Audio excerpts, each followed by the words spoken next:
সন্ধেবেলা হলেই আমি আর আমার এই ভাই অতনুর কিসে যে আমাদের ভর করে মোটে বাড়িতে মন বসে না। তো আজকেও বেরিয়ে পড়েছিলাম আমরা আমাদের হইচই রেস্টুরেন্টের উদ্দেশ্যে। প্রথমেই অর্ডার দিয়েছিলাম স্টার্টারে রেশমি কাবাব। জাস্ট প্রেজেন্টেশনটা দেখো, চিনি দিয়ে বানানো এই রেশম জাস্ট মুখে দিতেই গলে গেল। আর মাংস সফটনেস ফ্রেশনেস কি বলবো, আলাদাই জুসি। তো একটা রাজকীয় বাইট তো তাকে দিতেই হয়। পেঁয়াজ চেরি দিয়ে মুখে দেওয়ার সাথে সাথে যেন ফুড গ্যাসম হয়ে গেল। তারপর ওকে বললাম কাটলেটটা ট্রাই করো, রিয়াকশনটা দেখবে শুধু জাস্ট। হেভি মাখো মাখো, সেটা একটু সহজ হলে ব্যাস জমে যেত। জমে যেত। একটু গাঢ় সস, কি সস? গাঢ় সস।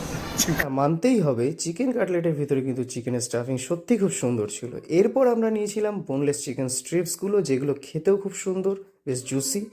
আর এরপরে আমরা যেটা নিয়েছিলাম সেটা ছিল আমাদের স্যুপ লেমন কোরিয়েন্ডার, যার মধ্যে লেমন কোরিয়েন্ডার চিকেন তিনটেই ভরপুর ছিল। আমি একটু ফ্লেভারটাকে এনহ্যান্স করার জন্য ওর মধ্যে চিকেন কাটলেট দিয়ে ফাইনালি চলে আসলো আমাদের মেন কোর্স, বাসন্তী পোলাও আর চিকেন বাবা সরি ধাবা, সাথে ফ্রি স্যালাড আর ঝুরঝুরে রাইসের মধ্যে ছিল কাজু চেরিতে ভরা।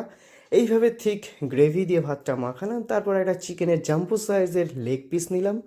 এবার নিয়ে একটা বাইট টাইট বানাতে তো হয়, এই মাংস ছিললাম, মাংসটা ছিঁড়ে রাইস টাইস মিশিয়ে একটা বাইট বানিয়ে খেয়ে দিয়ে দৌড় বাড়ি। আর থাকার নাম নেই ওখানে।